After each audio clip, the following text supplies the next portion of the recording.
The air in the examination room was cold and sterile, smelling faintly of antiseptic and anxiety. Naomi Davenport sat on the edge of the paper-lined table, the crinkling sound echoing the frantic flutter in her chest. She smoothed the thin fabric of the paper gown over her knees for the 10th time.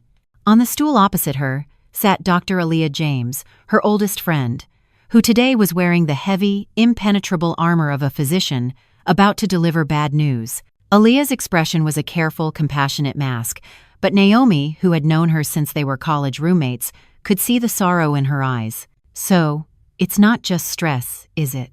Naomi asked, her attempt at a light-hearted tone falling flat in the tense silence. She had come in weeks ago complaining of a persistent, deep ache in her pelvis, a chronic exhaustion that clung to her like the humid Houston air. She had been bracing herself for a diagnosis of endometriosis, or maybe cysts, something painful, complicated, but manageable. Aaliyah took a deep breath, her gaze unwavering. "Naomi, the lab work and the ultrasound gave us a clear picture. The pain you've been feeling is from an infection, a very serious one." She pushed a single sheet of paper across the small space between them. "The tests show you have a significant chlamydia infection." The word hit Naomi with the force of a physical blow. Chlamydia. She felt a hot flush of shame creep up her neck. It didn't make sense. Julian's affair, his sordid, one-night mistake, had been 6 months ago. They had been through therapy. She had forgiven him. They were rebuilding. "But how?" she whispered, the question hanging in the air. "That's the thing, Naomi," Aaliyah said, her voice gentle but firm. "This isn't a new infection.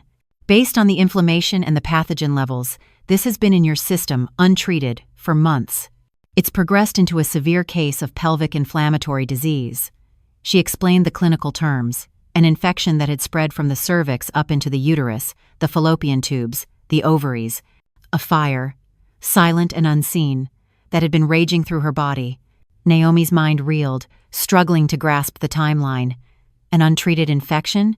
But Julian had sworn it was over, that he'd been tested, that he was clean. She had believed him. She had trusted him. The dream of the family they were trying to build, the reason she had agreed to move past his betrayal, flashed in her mind. "So, what does this mean? For us? For having a baby?" This was it. The moment Aaliyah had been dreading. The professional mask faltered, and for a second, Naomi saw only her friend, her heart breaking for her. "Naomi," Aaliyah began, her voice dropping to a near whisper, "the pit has caused a lot of damage. There's significant scarring on both of your fallopian tubes."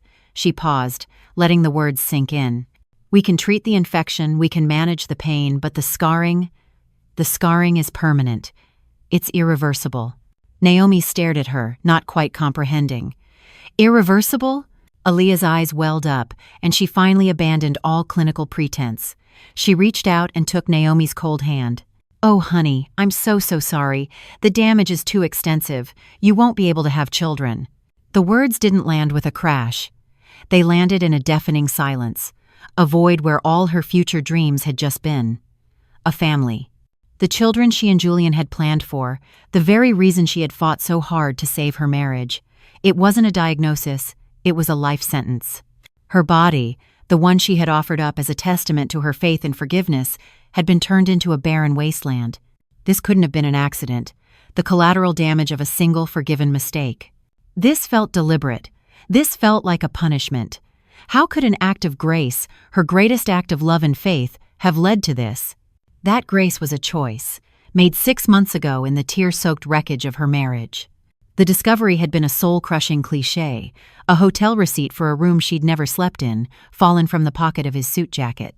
The confrontation that followed was a blur of his pathetic excuses and her raw, ragged sobs. He didn't deny it. He collapsed, a man utterly broken, and confessed to a one-night stand with a woman he'd met on a business trip. He swore it meant nothing, that it was a moment of weakness, the biggest mistake of his life. He wept, he begged, he pleaded. And a part of her, the part that had loved him for a decade, believed him. But the humiliation was a bitter pill. Julian Croft was not just any man, he was a scion of a Houston dynasty, and their lives were lived under the watchful eye of the city's black elite. The whispers that followed the brief, quiet separation were deafening. For weeks, Naomi lived in a fog of shame and indecision. She thought of the career she had given up, the life she had left behind in New York. Leaving him felt like the simplest, cleanest solution. It felt like justice. But every Sunday, sitting in her family's pew at Wheeler Avenue Baptist Church, the pastor's words about the covenant of marriage, about grace, about the sacred duty of forgiveness, resonated deep in her soul. It was how she was raised. You didn't just throw away a marriage, you fought for it. Julian, for his part, continued his performance of the perfect penitent. He gave her space but sent daily letters. He told her he had started therapy on his own. He told her he would do anything, absolutely anything, to earn back her trust. The turning point came during a tense, 3-hour session in their pastor's oak-paneled office. Pastor Evans, a man with kind eyes and a will of iron, listened to them both. He looked at Naomi, his gaze full of empathy. "Naomi," he said, his voice a low, gentle rumble. "The road to forgiveness is the hardest path God asks us to walk. It is not a sign of weakness. It is the ultimate testament to your strength and your faith." In that moment, her path became clear. She would not be the woman who ran. She would be the woman who stayed, who fought, who rebuilt. She would honor the vows she had made before God and her family. Later that evening, she told Julian her decision. They were not in a fancy restaurant or a therapist's office, but in the sterile neutrality of their large, silent kitchen. Her voice didn't tremble. "I will forgive you, Julian," she said, the words feeling heavy and monumental. "But this is the only time. We will continue counseling. There will be no more secrets. We will be completely honest with each other from this day forward."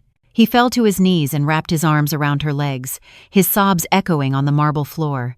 He thanked her, praised her strength, her grace, her goodness. He promised her she would never regret it. And as she looked down at the top of her husband's head, she felt a fragile, tentative hope begin to bloom in the wasteland of her heart. She believed she was saving him. She believed she was saving them. She thought she had made the most difficult sacrifice, offering a grace she wasn't sure he deserved to rebuild the life they had planned. She had no idea that he was about to ask for an even greater leap of faith, one that would demand she place not just her heart, but her very body, on the altar of his lies. That altar was their bed. For weeks after the reconciliation, a fragile peace settled over their Houston mansion. They went to counseling. They talked until they were hoarse. They were, Naomi believed, doing the hard work of rebuilding, but an invisible barrier remained between them, a clinical sheet of latex that served as a constant, silent reminder of his betrayal. It was a necessary precaution, a sensible choice, but it felt like a scar on their intimacy. Then came the night he asked her to remove it. They were lying in the dark, the moonlight filtering through the plantation shutters, casting silver stripes across the Egyptian cotton sheets. It was the first time since the discovery that they had felt something close to their old, easy intimacy. His voice, when he spoke, was a low, vulnerable whisper, carefully calibrated to sound like a soul laid bare. "Naomi," he started, his hand finding hers in the darkness. "I feel you here with me, but I know there's still a wall between us, a reminder of what I did, and I put it there." She knew what he meant. Her heart tensed. "Every time," he continued, his voice thick with a performance of shame, "it's a symbol of my failure. It's a sign that I'm still being punished, that you still can't fully trust me." He rolled over to face her, his eyes glistening in the dim light. "I want that wall to come down, baby. I want us to be one again. Truly one. No barriers, no reminders. I want to wash away my mistake and start clean." He paused, letting the weight of his words settle before delivering the masterstroke. "Let's start our family, Naomi. For real, let's start trying tonight. I want to be the husband you deserve, the father our children will be proud of. Please, don't let my sin poison our future any longer. Give me a chance to prove that I'm all in, that I'm yours completely. Let me love you without this shame between us." It was the most sophisticated form of blackmail, a demand disguised as a plea. He was holding their shared dream of a family hostage, and the ransom was her absolute, unconditional trust. Every rational instinct in her screamed caution. The wound was still healing, the scar tissue thin and delicate. It was too soon. It was a risk. But the desire for a child, the dream that had underpinned their entire marriage, was a powerful gravitational force. It was the future she had chosen him for. His words were a siren song, promising to transform the ugliest chapter of their lives into the beautiful beginning they were always meant to have. Forgiving his affair was one thing. This was another level of faith. It was an invitation to be vulnerable again in the most profound way imaginable. It was a chance to prove, to herself and to him, that her forgiveness wasn't just words. It was an action. She looked at his face, so earnest and pleading in the moonlight, and her caution dissolved. She wanted to believe him more than she had ever wanted anything. "Okay, Julian," she whispered, the word feeling both terrifying and liberating. Okay, a new beginning. In the darkness of their bedroom, under the silent watch of the Texas moon, she made her final, most intimate sacrifice. She surrendered her body as the ultimate act of faith, a testament to her belief in his redemption. She truly believed they were planting the seeds of their future, finally moving past the pain. She chose to trust. She lay down her last shield and welcomed him back in, never suspecting that he wasn't a penitent husband returning to her arms, but a Trojan horse sent to conquer and destroy her from within. The Trojan horse had not just breached the walls of her body, it had been invited into the heart of a city it had taken her years to conquer. Before Julian, Naomi's legacy was not something she planned to build with a husband. It was something she was already creating herself, brick by brilliant brick, in the fiercely competitive art world of New York City. She hadn't been just another aspiring art lover. She was a rising star. At 31, she was an associate curator at the Studio Museum in Harlem, a position she had earned with a sharp eye and a relentless work ethic. Her life then had a vibrant, electric rhythm. It was a life of studio visits in Bushwick, of intellectual debates over cheap wine in crowded apartments, of the silent, reverent thrill of standing alone in a gallery after hours. Her greatest achievement had been curating an exhibition, Echoes in Ochre, which showcased emerging Afro-Caribbean painters. The New York Times had called it a vital, breathtaking conversation. That review, framed, was still packed in a box in her Houston attic. It felt like a relic from another woman's life. She had been building a name, a reputation, a legacy of art and culture that was entirely her own. She met Julian during a fundraising gala at the Met. He was in New York on business for his family's oil and gas logistics empire, a man who moved with the easy, gravitational pull of old Houston money. He was utterly captivated by her world, so different from his own. He was fascinated by her passion, her intellect, her refusal to be impressed by the size of his trust fund. The romance was a whirlwind, a collision of two worlds. After 6 months, he asked her to move. He didn't demand it. He sold it to her as a shared dream. "My family's legacy is here, in the Texas soil," he'd said, sitting in her small but sun-filled Harlem apartment. "I can't move it, but you can bring your brilliance anywhere. Houston's art scene is growing. With my family's connections, you could shape it. We could build something incredible there, Naomi. Together." It was the most agonizing decision of her life. Leaving New York felt like a kind of death. It meant abandoning the career she had bled for, the mentors who had championed her, the very air that seemed to crackle with artistic energy. But she was in love, and his vision was seductive. She saw a future where she could have it all, the great love of her life and the chance to build a new cultural legacy in a new city. She saw it not as an abandonment of her dream, but as a grand, romantic expansion of it. So she packed up her life, trading the vibrant chaos of the city for the genteel, sprawling elegance of Houston. But the reality was a slow, quiet erosion of the woman she had been. The Houston art world was insular, dominated by a few wealthy families, including his. The opportunities were different. She was seen not as Naomi Davenport, the curator, but as Julian Croft's sophisticated fiancé. Her sharp opinions were now charming anecdotes at dinner parties. Her ambition was redirected into planning charity events and managing their social calendar. She had become the perfect corporate wife, a beautiful, intelligent accessory to his legacy. Her own had been carefully, lovingly, and completely sacrificed. She had traded the echoing halls of a museum, a legacy she was building for the world, for the quiet, polished halls of his mansion, all for the promise of a family legacy they would build together.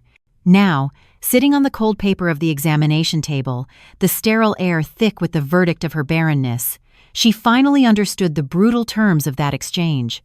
He had taken her past, her career, her entire former self, and in return, he hadn't just stolen their future. He had poisoned the very possibility of it. The present-day reality of that poisoned future began about 2 months ago, not as a sudden catastrophe, but as a subtle, insidious whisper. It started as a dull, persistent ache low in her abdomen, a pain she initially dismissed as cramps or stress. But the ache lingered, sometimes sharpening into a biting throb. A profound fatigue settled into her bones, a weariness so deep that no amount of sleep could touch it. Her body felt foreign, a house she lived in but no longer recognized. It was the physical manifestation of a lie, a sickness blooming in the dark. She tried to talk to Julian about it. He listened with a practiced, dismissive patience, the kind one reserves for a slightly neurotic child. "You're just stressed, baby," he'd said, not looking up from his tablet. "We've been through hell and back. Your body is just reacting to the emotional toll." When the pain persisted, she brought it up again. He'd sighed, a sound of weary tolerance. "It's probably just your cycle, Naomi. You know how it is. It'll pass." He made her feel like a hypochondriac, her legitimate pain, an overreaction, an inconvenience in their carefully reconstructed peace. His lack of concern was a small, cold splinter under her skin.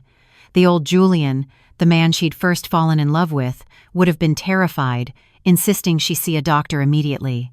This new, post-confession Julian was distant.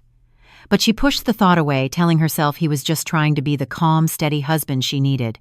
After another week of the pain radiating into her lower back, she couldn't ignore it any longer. Without telling him to avoid another dismissive conversation, she made an appointment with Aaliyah.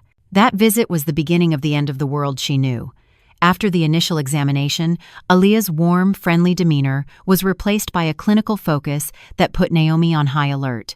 Aaliyah ordered a full panel of tests, her expression unreadable. The call came 2 days later. "Naomi, can you talk?" Aaliyah's voice was stripped of its usual warmth. "The initial results are back. I need you to listen to me carefully. The tests show a significant, active chlamydia infection." Naomi was standing in her kitchen, looking out at her perfectly manicured garden. The world outside was lush and vibrant. Inside, everything turned to ice. "What? No, that's impossible." "The test is conclusive," Aaliyah said gently. Naomi's mind, the sharp, analytical mind of a curator, began piecing the evidence together with sickening speed. The timeline was a brutal, simple equation. The original affair was 6 months ago. Julian had sworn he was tested afterward and was clean. They had stopped using protection 3 months ago, at his insistence. If she had an active infection now, it meant she had been exposed recently. There was only one possible conclusion. He was still cheating on her. The fake twist landed with the force of a physical blow, knocking the air from her lungs. The counseling sessions, the tearful apologies, the promises of a new beginning, his pleas for her to trust him again, it was all an elaborate, monstrous performance. He hadn't just betrayed her once. He had been betraying her continuously, every single day, for the last 6 months. The forgiveness she had fought so hard to give, the act of grace she had believed was the cornerstone of her faith and her marriage, was nothing but a fool's pardon granted to a liar who had never stopped his crime. The pain in her pelvis was suddenly eclipsed by the raw, familiar agony of a shattered heart. But this time, something else was there too. A cold, hard anger began to form in the pit of her stomach. There would be no more counseling, there would be no more tears, there would only be a confrontation. And this time, there would be no forgiveness. The anger was a clean, sharp blade. It cut through the fog of her pain and gave her purpose. She didn't wait. She didn't plan. She walked with a cold, deliberate calm to his sanctuary, the mahogany-paneled study where he conducted the business of the Croft Empire. He was on a conference call, his voice exuding the easy authority of a man born to power. He saw her in the doorway, saw the look on her face, and his confident tone faltered. "I'll have to call you back," he said, and hung up the phone. "What is it, Naomi?" he asked, his brow furrowed with a feigned concern that now made her stomach turn. She didn't bother to close the door. She stood her ground, her posture rigid. There were no tears, no accusations in her voice, only the flat, cold weight of a final judgment. "I have chlamydia, Julian." The reaction wasn't what she expected. A cheating husband, caught, would look guilty. He would stammer, deny, deflect. Julian just looked stunned. A genuine, unfeigned shock washed over his features, his mouth falling slightly open. "What?" he breathed, standing up from his leather chair. "No, that's That's impossible." "Is it?" she shot back, her voice dripping with ice. "Is it impossible? Or have the last 6 months of counseling and promises just been a cover for your business trips?" The shock on his face was immediately replaced by a flash of indignant fury. It was a different kind of anger than she had ever seen from him. It wasn't the defensive anger of a man caught in a lie. It was the rage of a man being falsely accused. "Do not do that," he said, his voice low and dangerous. "Do not cheapen what we've been rebuilding by accusing me of that. I swore to you, Naomi. On my father's grave, I swore I have not been with another woman since that night. I have done everything to earn back your trust. Your words mean nothing anymore." "Then look!" he roared, his control finally snapping. He strode to his desk, grabbing his laptop and shoving it toward her. "Look at my calendar. Every meeting, every dinner is accounted for." He pulled his phone from his pocket, his fingers flying across the screen. "Here's my location data for the last 6 months. Here are my hotel folios, no room service for 2, no pay-per-view, nothing. Here are my credit card statements." He was throwing proof at her, a chaotic blizzard of data receipts, travel itineraries, GPS logs. The evidence was meticulous, comprehensive, and, impossibly, it all seemed to confirm his story. He was where he said he was. He was doing what he said he was doing. Naomi stared at the screens, at the papers he'd slammed down on the desk, and a chilling, terrifying confusion began to extinguish her rage. She was holding 2 irreconcilable truths in her mind. Truth number 1, the medical truth. Her body was sick with an active, aggressive infection. This was a scientific fact, confirmed by her best friend. Truth number 2, the logistical truth. Her husband had a seemingly airtight alibi for the entire time she could have been infected. The neat, simple narrative of a chronic cheater crumbled into dust. This wasn't adding up. Her confrontation, which was supposed to be a final cathartic explosion, ended in a bewildering stalemate. He stood before her, no longer a simple liar, but an enigma, his expression a mixture of genuine hurt and confusion that mirrored her own. She backed out of the study, her mind a maelstrom of conflicting facts. The poison was real. The source was a ghost. The story no longer made sense. If he wasn't lying about the past 6 months, then the original lie must be deeper, darker than she had ever imagined. The infection had to have a beginning, and if it didn't begin with a new affair, it had to have begun with the old one. Her quest for the truth now had only one possible path forward. She had to find the woman from that night, the woman whose name she had forced herself to forget. The confusion was a poison of its own, clouding her thoughts and paralyzing her will. Back in the sterile safety of Aaliyah's office, the 2 women stared at the impossible knot. "It doesn't make sense, Aaliyah," Naomi said for the 100th time. "The science and the timeline are at war. One of them has to be wrong." "The science isn't wrong," Aaliyah said, her voice grim, "which means his story is. Maybe not the where and when, but the who and what." Her expression hardened. "We need to find her, Naomi. The woman from that first night. She's the source of this, one way or another." Finding a ghost seemed impossible, but Julian had left a trail. Naomi, her hands shaking with a mixture of dread and resolve, went back through his credit card statements from his trip to Dallas 6 months ago. The hotel charge was there, as he'd admitted, but beneath it was another charge, one she had overlooked in her initial storm of grief. A payment of $5,000 to a high-end escort service, Dallas Premier Companions. The humiliation was a fresh stab to the heart, but it was also a lead. Aaliyah, now a woman possessed by a righteous fury on her friend's behalf, made a call to a private investigator she kept on retainer. "I have a name, a date, and a client," she told him. "Find the girl." 2 days later, they had a name and an address. Her name was Crystal Martinez. She no longer worked for the service. She was a 24-year-old nursing student living in a cramped apartment complex in a less affluent part of Houston. Naomi and Aaliyah went together. The apartment building smelled of stale cooking oil and pine sol. When Crystal opened the door, she was just a girl, her face pale with fear as she recognized Naomi from the society pages. She tried to slam the door, but Naomi was faster, her hand holding it open. "I'm not here to scream at you," Naomi said, her voice surprisingly steady. "I'm not here for a fight. I'm here because I'm sick, and you're the only one who can tell me why." Crystal's bravado crumbled. She let them in. The apartment was small but tidy. Aaliyah, stepping into her role as the medical authority, got straight to the point. "We know Julian Croft hired you 6 months ago. My name is Dr. James. I'm Naomi's physician. She has a severe, untreated chlamydia infection that has caused permanent damage. We need you to tell us, right now, what Julian knew about your health status on the night you were with him." Crystal began to tremble, her eyes welling with tears. I thought he was just sick," she stammered. "Like a fetish or something." "What do you mean?" Naomi pressed, her heart beginning to pound. The confession came out in a torrent of guilt and shame. "When he hired me, he paid the agency fee. But when he met me at the hotel, he offered me more. Double, in cash." She wiped her eyes with the back of her hand. "He asked me if I had any diseases. He was real specific. I didn't want to lie. I could lose my license with the agency. I told him I'd had a recent flare-up and was positive for chlamydia. I told him it was non-negotiable. We had to use a condom." She took a shaky breath, the most horrifying part of the story still to come. That's when he smiled, and he pulled out another $2,000 in cash. He said, "I know. That's why I picked you." He paid me the extra money on 2 conditions. First, that I never mention my status to him again, and second, that we absolutely did not use protection. She was openly sobbing now. "I'm so sorry. I thought he was just a rich pervert getting off on the risk. I never ever thought he would go home and... Oh God, I'm so sorry." The words hung in the stale air of the tiny apartment, a truth so monstrous it felt unreal. Naomi felt Aaliyah's hand grip her arm, holding her steady as the floor dropped out from beneath her world. It wasn't an affair. It was a planned, calculated assault.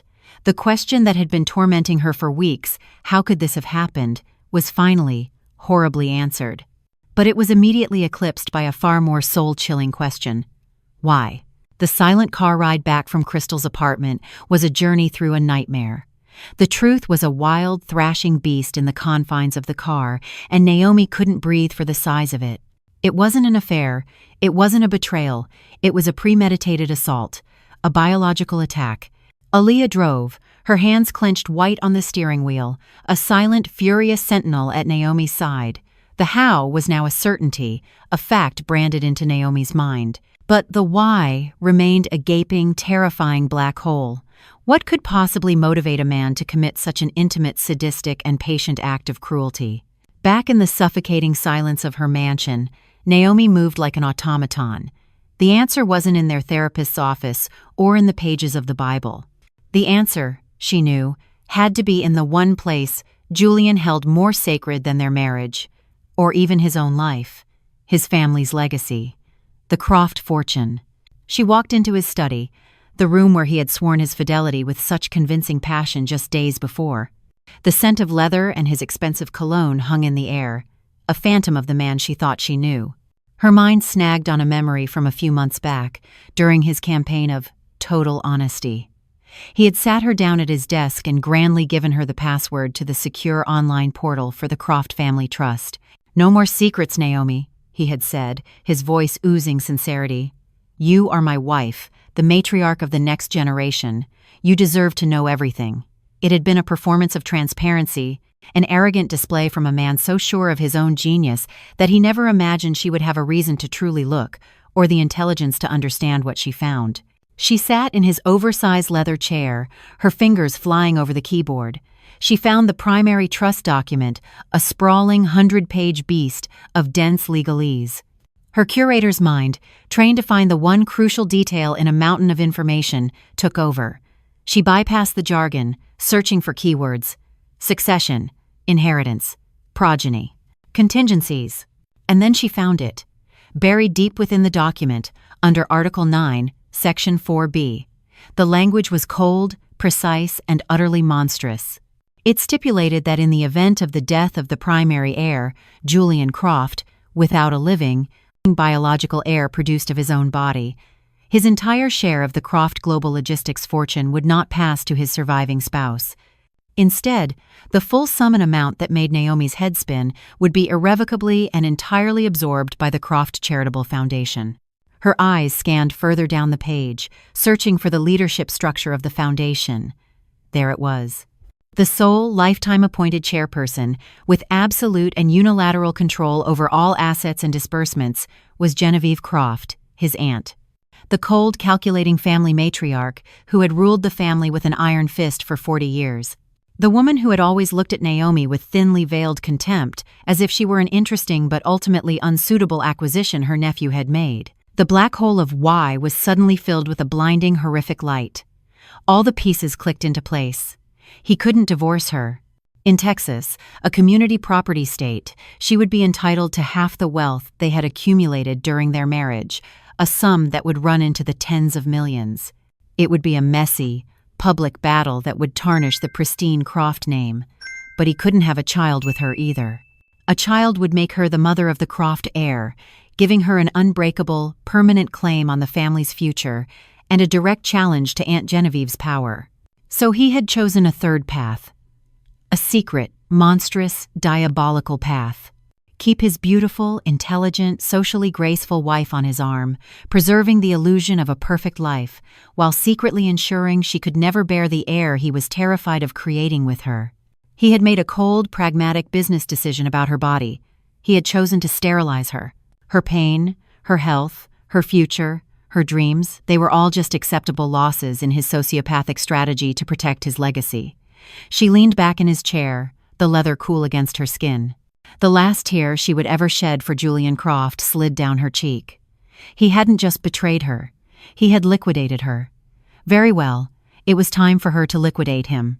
Naomi closed the laptop, but the words from the trust document remained, burned onto the back of her eyelids. She sat in Julian's chair, in the heart of his power, and felt the last vestiges of her grief and pain cauterized by a rage so profound, so absolute, it was almost peaceful. The woman who had wept, who had forgiven, who had sacrificed, was dead. She had been murdered in that sterile examination room, and the woman who now sat in her place was someone new, a strategist, an architect of ruin.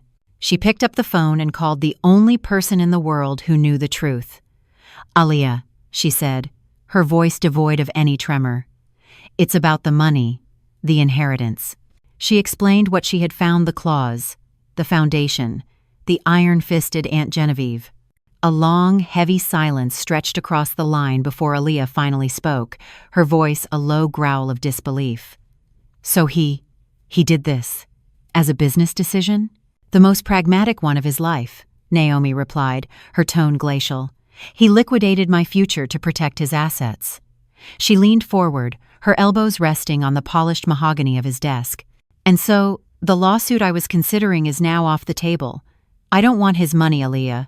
That's not the currency we're dealing in anymore. I want to liquidate him.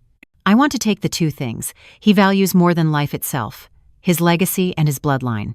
"Naomi, what are you saying?" "I'm saying this is no longer a divorce. This is a demolition," Naomi stated. "He built his life on the idea of a powerful legacy, a pristine family name. I am going to turn that name into a synonym for fraud and humiliation. He attacked my body, my future, my ability to carry on a bloodline.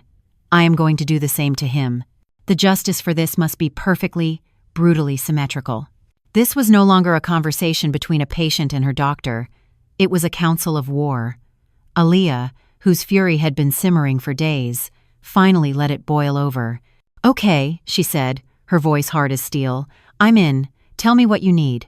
The plan began to form, a two-pronged assault born of Naomi's curatorial genius and Aaliyah's medical knowledge. The first target was the Croft legacy. "His family's power isn't just in their bank accounts," Naomi explained. "It's in their cultural capital. The Croft name is on museum wings, university buildings, charity boards. Their reputation is their shield. I'm going to shatter it." Her mind immediately went to the Houston Museum of Fine Arts annual gala, the biggest society event of the year. The Croft Foundation was this year's primary sponsor, set to unveil its latest, most prized acquisition. "That's our stage," Naomi said. Then, she moved to the second target. Her voice dropped, becoming colder, more dangerous. "Aaliyah, medically, is there a way to do to a man what he did to me? Permanently?" The question hung in the air, a terrifying breach of ethics and law. Naomi could hear Aaliyah's sharp intake of breath. For a moment, she was a doctor again, the Hippocratic oath, a tangible presence between them. But then, the image of Naomi's ultrasound, the pictures of a scarred and useless womb, flashed in Aaliyah's mind. The memory of her friend's hollowed-out eyes. Her professional duty warred with her primal loyalty, and loyalty won. "There are compounds," Aaliyah said, her voice hesitant but resolute. "Things that can induce chemical castration. It would be difficult, dangerous, illegal as hell, Naomi." "So was what he did to me," Naomi countered. "The only difference is that he'll see it coming." The pact was made, not in a whisper, but in a cold, clear declaration of war. They would not be victims. They would be executioners. His legacy was a lie, and she would be the one to tell the truth. His bloodline was his obsession, and she would be the one to end it.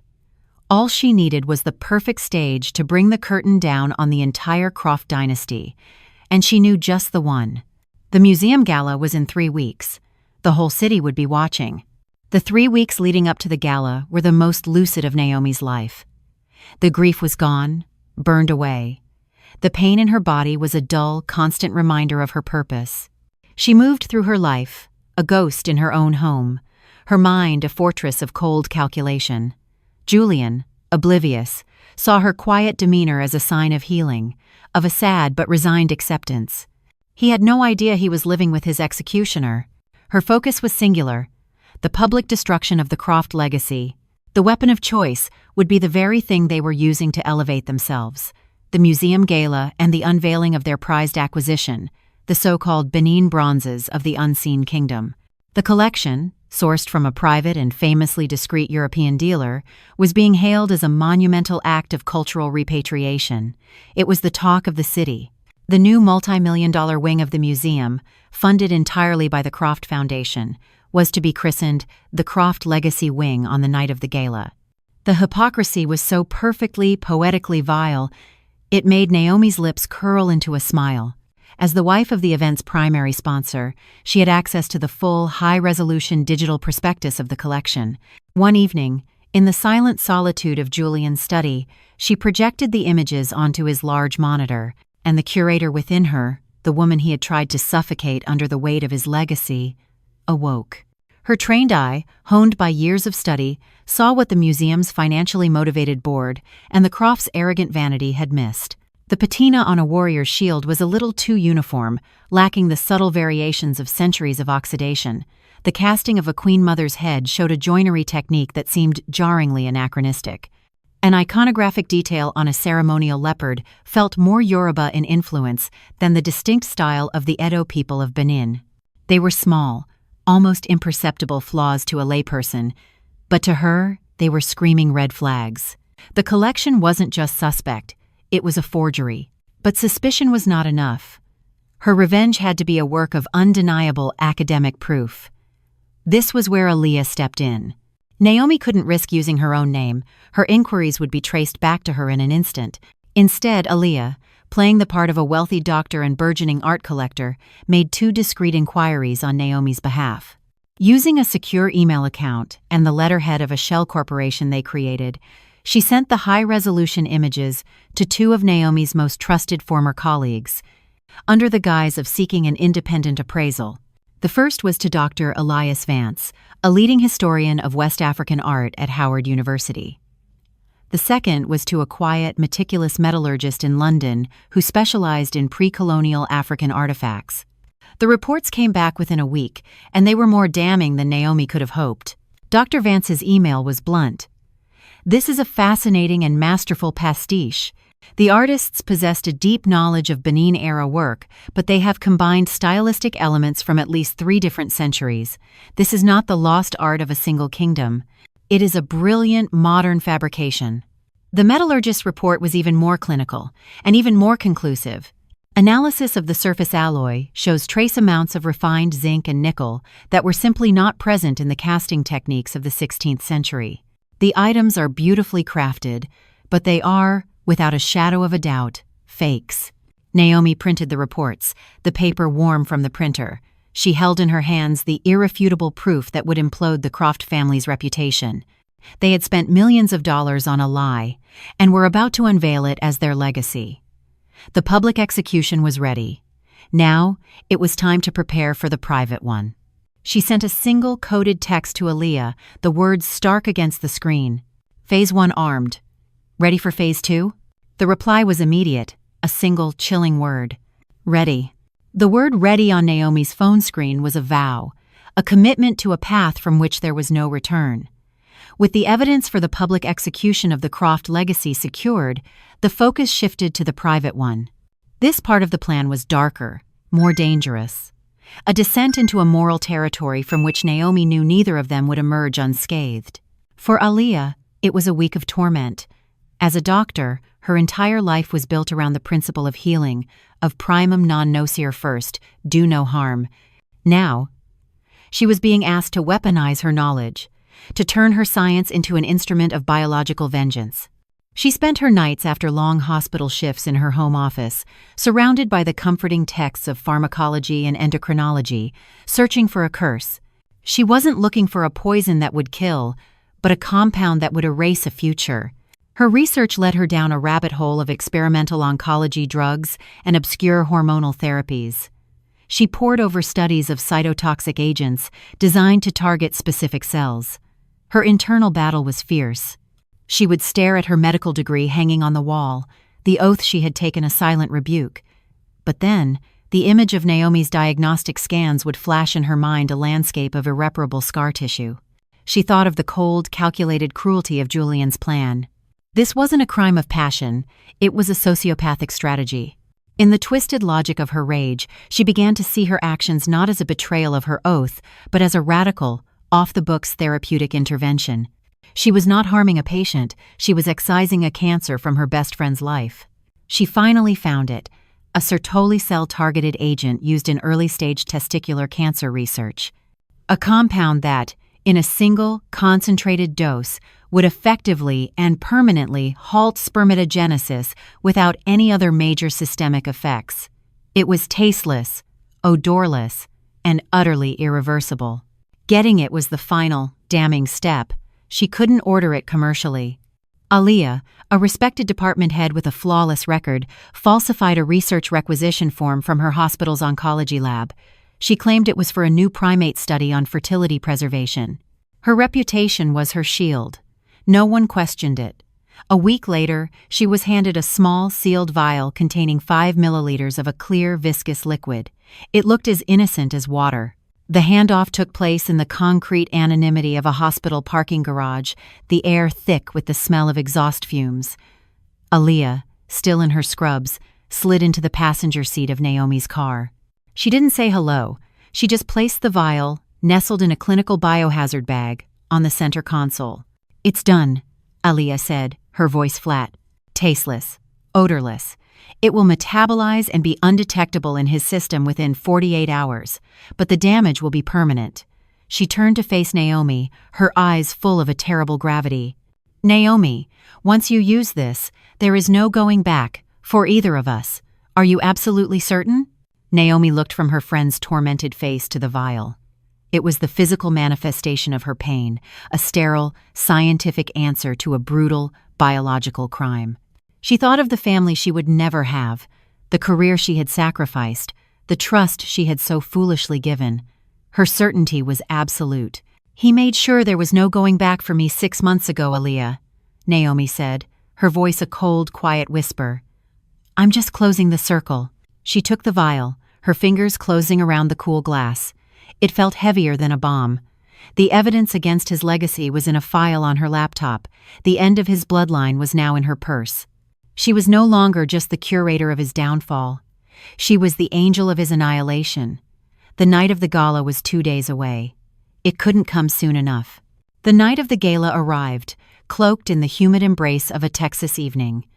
As Naomi got ready, she felt a profound and terrifying calm. She was not a wife dressing for a party. She was a soldier donning her armor. Her weapon of choice was a stunning, blood-red gown that clung to her like a second skin. Around her neck, she clasped a diamond necklace, cold and sharp against her skin. Each element was a calculated choice, a part of the performance. When she descended the grand staircase of her home, Julian was waiting at the bottom, breathless. He saw a goddess. He had no idea he was looking at his nemesis. The museum was a glittering spectacle, a microcosm of Houston's wealth and power. The air hummed with polite chatter, the clinking of champagne glasses, and the scent of money. The new Croft Legacy Wing was the main attraction. In dramatically lit glass cases, the so-called Benin bronzes stood, their dark metal gleaming. They looked ancient, powerful, and authentic. To the untrained eye, they were priceless treasures. To Naomi, they were props on a stage, waiting for their final act. Julian and his Aunt Genevieve were in their element, holding court like royalty. They accepted congratulations, their faces beaming with philanthropic pride. Naomi played her part with chilling perfection. She was the gracious, intelligent wife, smiling demurely, her hand resting lightly on her husband's arm. She listened as Julian boasted about his family's commitment to restoring history and honoring the ancestors. The hypocrisy was so thick she could taste it. Finally, the moment came. The museum director, a portly man named Mr. Abernathy, took the stage to officially dedicate the new wing. After a series of fawning speeches, Julian and Genevieve were welcomed to the stage to a thunderous ovation. Julian spoke first, his voice resonating with false humility. Then, he turned and smiled at his wife. "And now, I'd like to invite up the woman whose passion for the arts has been a constant inspiration, my beautiful wife, Naomi Croft." Naomi walked to the podium, the red of her dress a slash of color in the warm stage lights. She smiled at her husband, at his aunt, at the hundreds of expectant faces. She began graciously. "Thank you, Julian.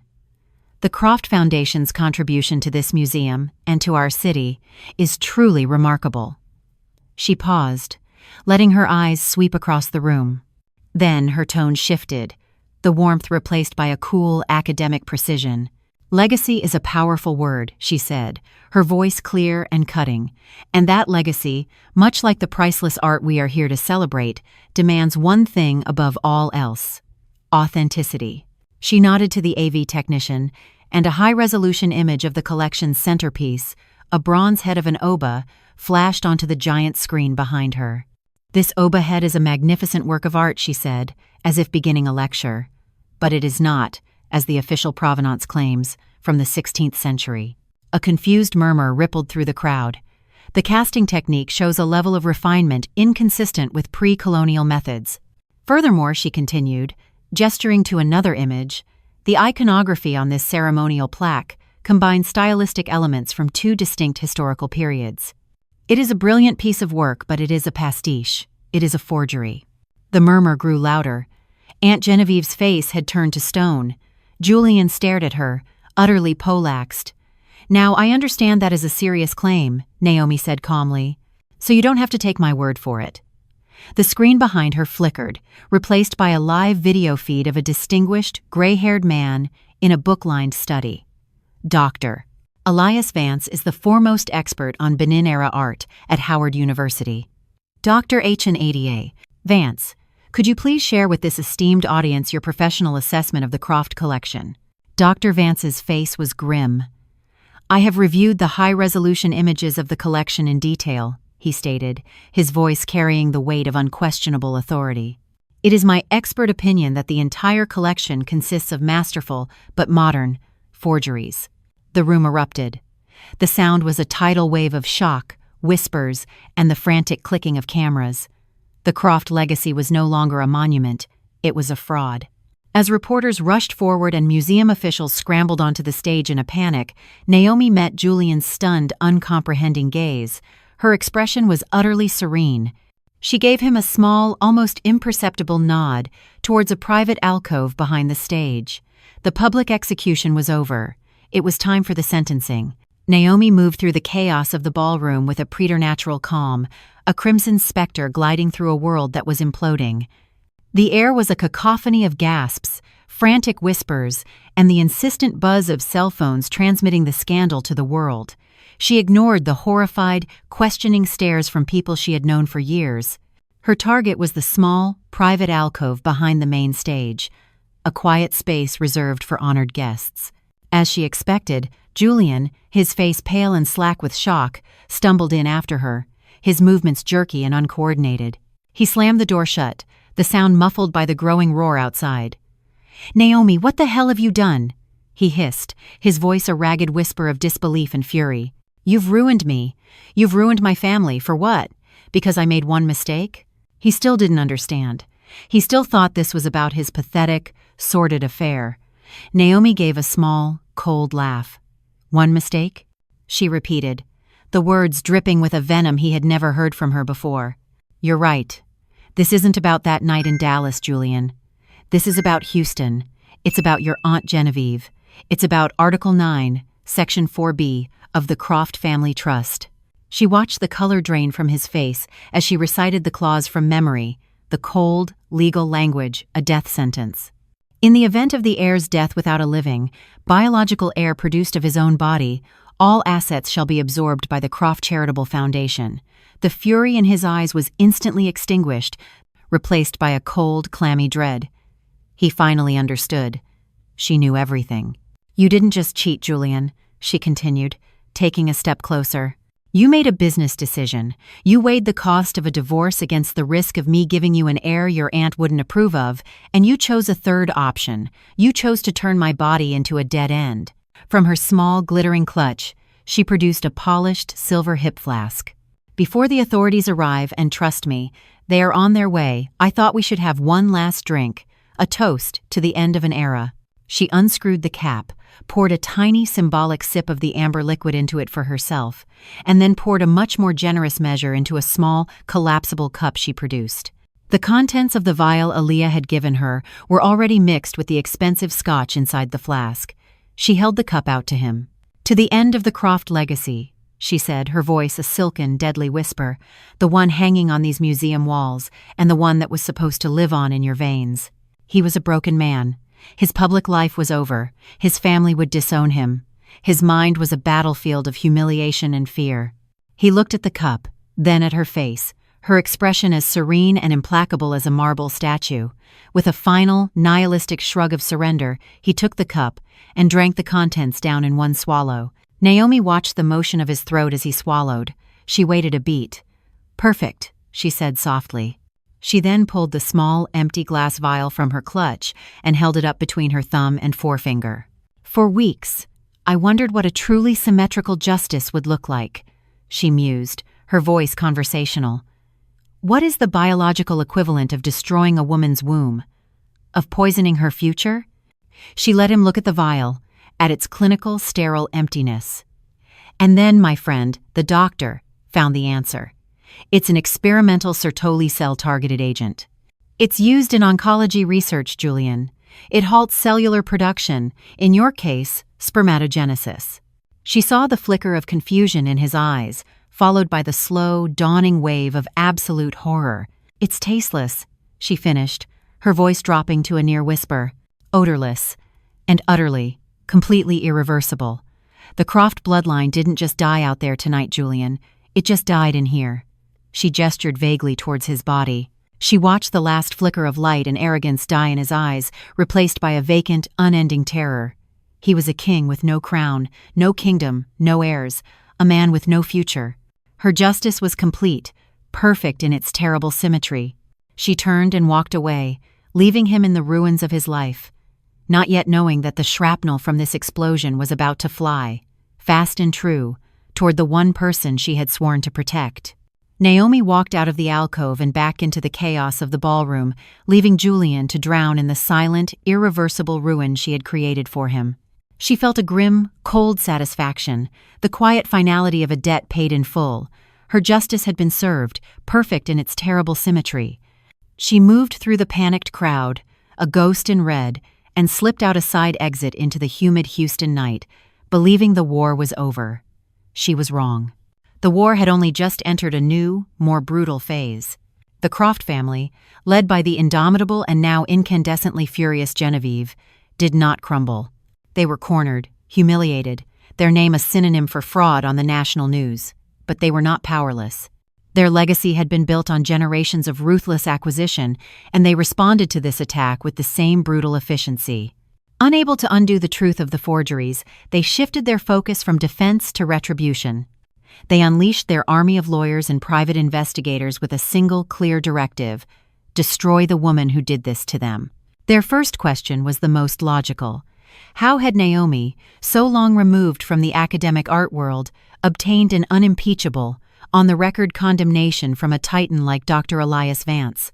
The investigation began there. The Croft lawyers, armed with a court order, subpoenaed Dr. Vance's university emails. They found the original inquiry. It had not come from Naomi Croft. It had come from a generically named shell corporation. A cyber forensics team, the best money could buy, traced the email's digital footprint. Within hours, they had its point of origin, not a private residence, but a secure server located at the Texas Medical Center, specifically inside the city's most prestigious hospital. Armed with this information, the Crofts' legal team descended upon the hospital's board of directors, threatening a lawsuit of catastrophic proportions for the hospital's role in a conspiracy to defame. The hospital, terrified of the legal and financial fallout, capitulated immediately. Their internal security team launched an aggressive investigation, and it took them less than a day to pinpoint the exact terminal from which the emails were sent.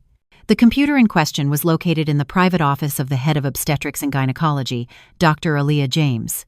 The consequences for Aaliyah were swift and merciless. She was summoned to an emergency board meeting and presented with the evidence. They didn't care about the why, they only saw the what. She had used the hospital's reputation and resources to engage in an external, personal vendetta that had now entangled them in a massive public scandal. She was fired before she even left the room. But it didn't end there. To shield itself from liability, the hospital formally reported her to the Texas Medical Board for gross ethical violations. And the Croft PR machine, smelling blood in the water, spun a new narrative for the ravenous media. The story was no longer about art forgeries.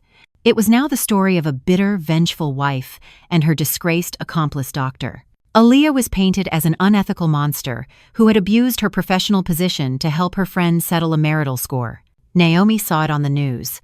A local reporter stood on the steps of the hospital, reporting on the shocking new developments in the Croft Museum scandal. A picture of Aaliyah, a professional smiling headshot from the hospital website, flashed on the screen, the words, "Fired for ethics violations," emblazoned below it. The satisfaction Naomi had felt just days before curdled into a sickening horror. In her surgical execution of justice, she had overlooked one crucial detail. Shrapnel doesn't discriminate. Julian was ruined, yes, but the price of his destruction was the career, the reputation, and the soul of her best friend. The victory she had craved was now a crown of thorns. The news headline was a dagger in Naomi's heart, twisting the victory she had claimed into an agonizing wound. She drove to Aaliyah's house, a beautiful craftsman in the Heights, and found her friend in a living room full of cardboard boxes. Aaliyah was not crying. Her face was a hollow mask of exhaustion, her movements slow and robotic as she wrapped a piece of pottery in newspaper. "Aaliyah, I am so sorry," Naomi began, her voice cracking with a guilt that was suffocating her. "This is my fault. All of it. I'll go to the press. I'll tell the medical board it was all me, that I manipulated you." Aaliyah didn't even look up. "And what would that do, Naomi?" she asked, her voice devoid of emotion. "It wouldn't change anything. I still falsified a hospital requisition. I still used their resources to help you." I broke my oath. She finally stopped and looked at Naomi, her eyes empty of the fire they once held. They needed a head on a platter to show the Crofts they were taking it seriously. My head was the easiest one to serve. "But it's not right. You did it for me." "I know why I did it," Aaliyah said, a flicker of her old self returning. "I saw what that monster did to you, and I made a choice. And a part of me, the friend in me, doesn't regret helping you. But the doctor in me, the woman who spent 15 years building a career, a reputation, she's dead." She placed the wrapped pottery into a box and sealed it with a strip of tape, the sound like a gunshot in the silent room. "My life in this city is over. I have to sell my practice. I'll be lucky if I can keep my license and find a job in another state." She never once said, "I blame you," but she didn't have to. The chasm that had opened between them was vast and unbridgeable, a casualty of a war she had never asked to join. The news of Julian's complete and utter collapse was, by contrast, a footnote. He was a pariah. His Aunt Genevieve, in a masterful act of self-preservation, publicly disowned him, and the Croft Foundation issued a statement condemning his rogue financial activities, painting him as a lone villain. He was facing a mountain of lawsuits from the museum, federal fraud charges, and the quiet, personal hell of knowing his bloodline ended with him. His ruin was as total and absolute as Naomi had planned. He had gotten everything he deserved. But as Naomi drove away from Aaliyah's house, from the wreckage of the most important friendship she had ever known, her own victory tasted like ash. She had won. She had destroyed the man who had destroyed her.